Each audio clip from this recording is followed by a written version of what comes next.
आगे जा रहे हैं हम व्यास जी की गुफा की तरफ और गणेश जी की गुफा की तरफ। ठीक है, उसके बाद में जाएंगे सरस्वती नदी।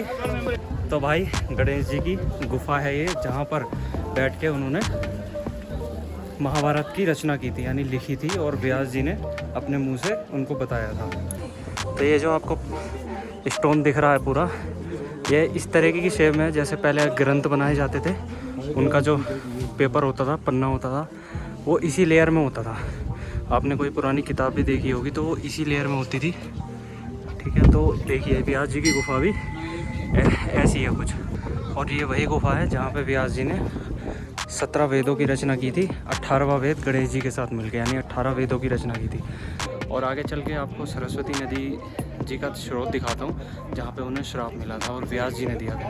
वो श्राप क्यों दिया था वो आगे ही चल के मैं बताऊँगा आपको। यही है भारत की प्रथम चाय की दुकान, जो कभी आखिरी हुआ करती थी, जस्ट वेद व्यास जी की गुफा के बाहर है। यह है सरस्वती नदी। तब व्यास जी ने सरस्वती नदी को श्राप दिया था कि आप यहीं पर ही पाताल में समा जाओगे। और ये आखिरी दर्शन है सरस्वती नदी जी के। इसके बाद में ये यहाँ से विलुप्त हो जाती है। और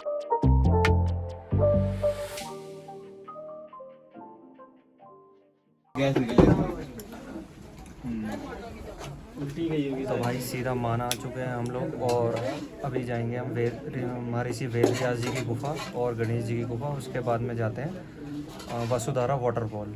ठीक है, तो थोड़ी देर में खा के निकलते हैं यहाँ से। तो भाई मैगी खा ली है और आगे जा रहे हैं हम व्यास जी की गुफा की तरफ और गणेश जी की गुफा की तरफ। ठीक है, उसके बाद में जाएंगे सरस्वती नदी। तो भाई ऐसी कुछ मार्केट है यहाँ पर।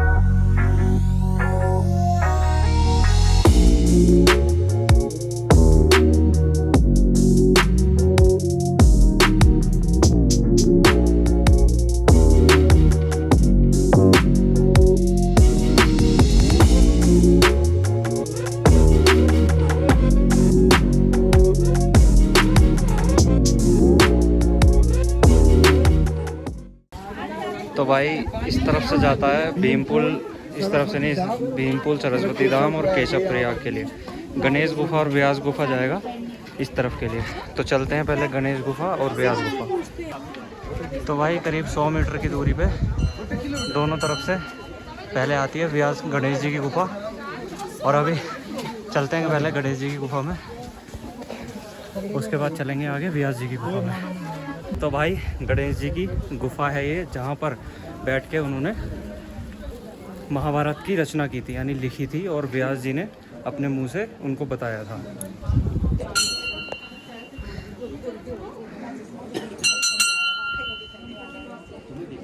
ओम नमस्ते गणनाथाय गणानापत्ये नमः।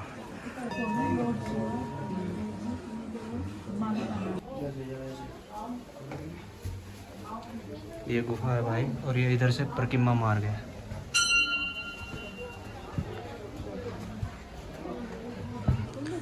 तो भाइयों यहीं व्यास जी द्वारा वर्णित पूर्णोदय महाभारत को श्री गणेश जी ने लिपित किया था। ब्रह्मा जी की प्रेरणा से व्यास जी ने गणेश जी का स्मरण किया था। काव्य लेखार्थ गणेश जी, पता नहीं भाई संस्कृत में लिखा, मुझे समझ नहीं आ रहा। श्री गणेश जी ने लिखने का निवेदन किया, लेखक भारतवर्ष भवै तवै गणनायक। तुमसे ना हो पाएगा। ठीक है भाई, जो भी है आप लोग पढ़ लेना बस। तो भाइयों ये रास्ता जा रहा है व्यास जी की गुफा की तरफ, और इसके बाद चलेंगे सरस्वती नदी,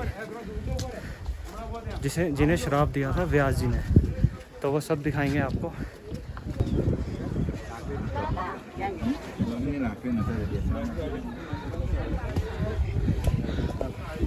तो भाइयों यही है व्यास जी की गुफा, अंदर चल के दिखाते हैं। नदी जल रहा हल्का।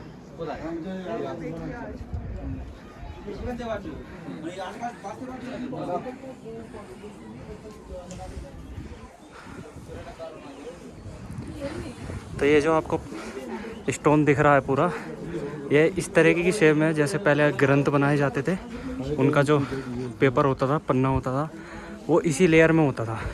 आपने कोई पुरानी किताब भी देखी होगी तो वो इसी लेयर में होती थी। ठीक है, तो देखिए व्यास जी की गुफा भी ऐसी है कुछ। और ये वही गुफा है जहाँ पे व्यास जी ने 17 वेदों की रचना की थी। 18वां वेद गणेश जी के साथ मिलकर, यानी 18 वेदों की रचना की थी महाभारत समेत। और महाभारत को पन्नों में उतारा था गणेश जी ने। तो भाई अंदर कैमरा बिल्कुल भी अलाउड नहीं था, अंदर कैमरा बिल्कुल भी अलाउड नहीं था। और इधर बैठा मैं अंदर और बहुत पॉजिटिविटी है।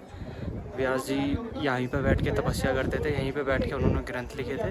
और आगे चल के आपको सरस्वती नदी जी का स्रोत दिखाता हूँ जहाँ पे उन्हें श्राप मिला था और व्यास जी ने दिया था। वो श्राप क्यों दिया था वो आगे ही चल के मैं बताऊँगा आपको।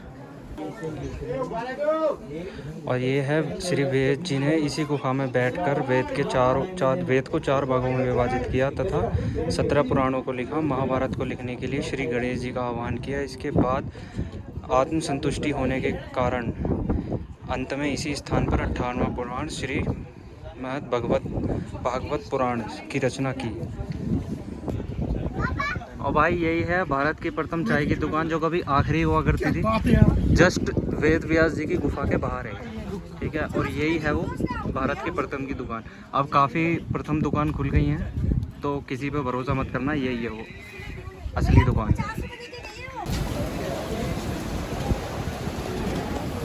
तो भाइयों ये वाला ट्रैक जा रहा है सरस्वती नदी की तरफ। तो भाइयों ये है सरस्वती माता का मंदिर और ये है सरस्वती नदी।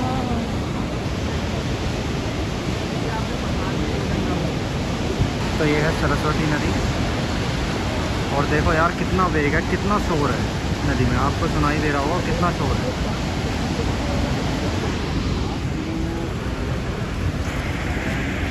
तो जब व्यास जी अपने वेदों की रचना कर रहे थे तो सरस्वती नदी के इस शोर की वजह से, क्योंकि वो बता रहे थे महाभारत और गणेश जी लिख रहे थे, तो गणेश जी को लिखने में बहुत परेशानी हो रही थी।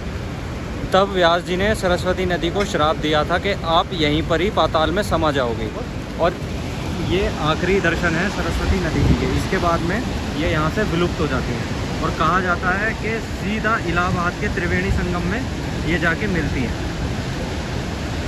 ये यहाँ के आखिरी दर्शन है। इसके बाद कहीं पे भी सरस्वती नदी नहीं दिखती है, विलुप्त हो चुकी है पूरी तरीके से महर्षि व्यास जी के श्राप के बाद।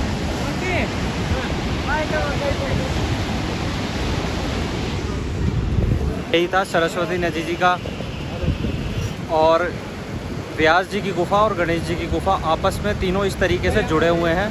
तो इस वीडियो को करते हैं यहीं पे एंड। वीडियो पसंद आए तो लाइक कर देना, चैनल को सब्सक्राइब कर लेना और शेयर भी कर देना यार।